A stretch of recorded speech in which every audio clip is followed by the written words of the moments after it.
One glance, one decision, one cover-up that destroyed a loyal man and nearly destroyed a king. David didn't fall in a battlefield, he fell on a rooftop. It was the season when kings were supposed to be at war, but David stayed behind in Jerusalem. And one evening, when the city was quiet and the palace was still, a single glance turned into desire. Desire turned into sin, and sin turned into a cover-up that cost an innocent man his life. But David's greatest enemy wasn't outside the walls. It was the one he stopped fighting inside. This isn't just David's scandal. This is a warning about lust, lies, and the mercy that still finds you. 2 Samuel, chapter 11 to chapter 12. It was the season when kings usually went out to war, when the air carried the sound of marching armies, and the dust of battle rose in the distance. Israel's soldiers moved toward the battlefield, and Joab, commander of David's army, went with them. But King David stayed behind in Jerusalem. At first, it may have seemed like a small decision, resting at home while others fought. But that choice placed David in the wrong setting, with too much time, too little restraint, and no battle to occupy his heart. One evening, David rose from his couch and walked along the roof of the royal palace. From that high place, the city lay quiet beneath him. But then David noticed something that caught his attention. From the roof, he saw a woman bathing, and the woman was very beautiful. 2 Samuel chapter 11, verse 2. David stared, and the moment stretched longer than it should have. He could have turned away. He could have walked back inside, but instead he called a servant. "Find out who she is," David ordered. The servant returned with an answer that should have ended everything. "Is this not Bathsheba, the daughter of Eliam, the wife of Uriah the Hittite?"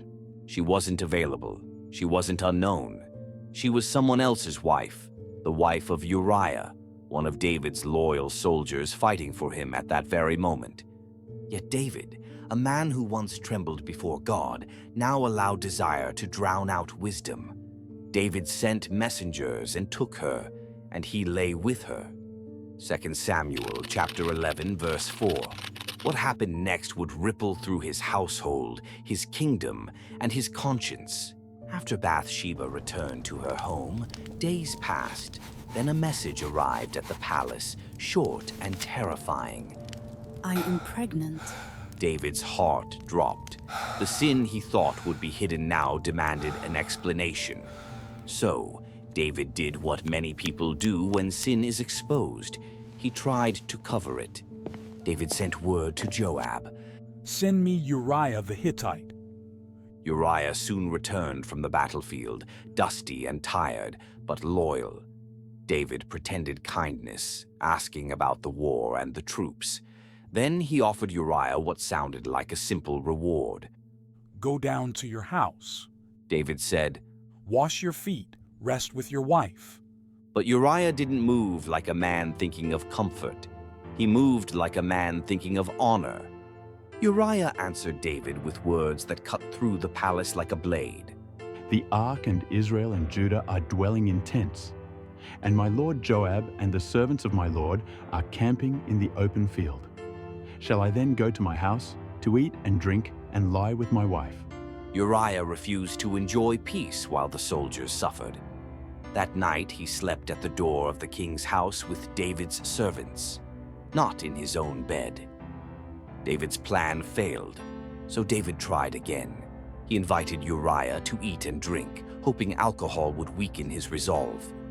David made him drunk, but he did not go down to his house. Uriah remained faithful, faithful to his comrades, faithful to his duty, and unknowingly faithful to a marriage David had already violated. David was running out of options, and when sin can no longer hide, it often turns violent. The next morning, David wrote a sealed letter to Joab. Then he handed it to Uriah himself. Uriah carried the letter, never knowing it contained instructions for his own death. The letter said, Set Uriah in the forefront of the hardest fighting, and then draw back from him, that he may be struck down and die." Joab obeyed. In the heat of battle, Uriah was placed where the fighting was fiercest. Then the support around him pulled back. Uriah fought bravely, but he was overwhelmed. Uriah the Hittite died. 2 Samuel chapter 11, verse 17. A messenger rushed back to Jerusalem to report the deaths. When the messenger finally delivered the words David was waiting for, "Uriah is dead," David didn't collapse. He didn't cry. Instead, he hid behind cold, kingly language. "Do not let this matter displease you, for the sword devours now one and now another." David spoke as though Uriah's death was just war's normal cost, but heaven saw through him.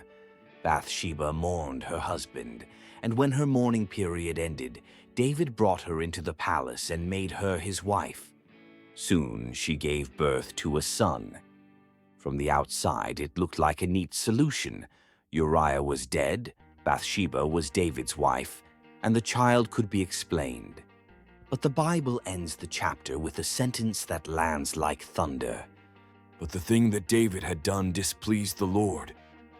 2 Samuel chapter 11, verse 27. David had fooled people, but he had not fooled God. God sent Nathan the prophet to David. Nathan did not start with accusation. He started with a story. He told David about two men, one rich, one poor. The rich man had many flocks. The poor man had one little ewe lamb, one precious lamb he raised like family. Then a guest arrived at the rich man's home. Instead of taking from his own abundant flock, the rich man stole the poor man's only lamb and served it to the guest. David exploded with anger. "As the Lord lives, the man who has done this deserves to die."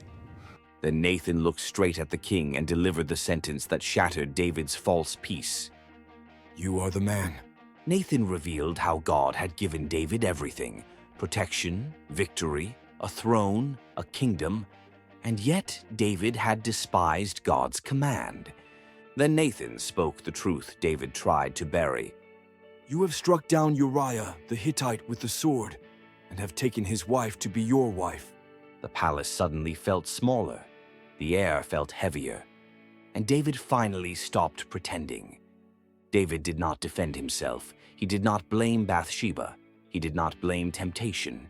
He did not blame loneliness. He said only, "I have sinned against the Lord." 2 Samuel chapter 12, verse 13. Nathan replied with mercy, real mercy, but not cheap mercy. "The Lord also has put away your sin. You shall not die. Nevertheless, the child who is born to you shall die." God forgave David, but David's choices still carried consequences. David begged God for the child's life. He fasted. He wept. He lay on the ground. His servants tried to lift him, but he would not eat. Then the child died. When David learned the child was gone, he stood up, washed, changed his clothes, and went to worship. His servants were confused. David accepted what he could not undo. Later, David comforted Bathsheba, and she bore another son. She bore a son, and he called his name Solomon, and the Lord loved him. That child, Solomon, would grow up to become king. And in a way only God could write, the story that began in sin and tragedy would still be folded into God's bigger plan. Even in the genealogy of Jesus, Bathsheba is referenced indirectly, still marked by the truth of what happened. David was the father of Solomon by the wife of Uriah. Matthew chapter 1, verse 6. God did not erase the history, but God did not abandon the future either. David's story is both a warning and a hope. Sin grows when we linger. Cover-ups destroy more than confessions do.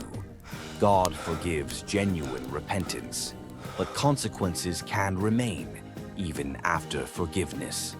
David's story proves something terrifying.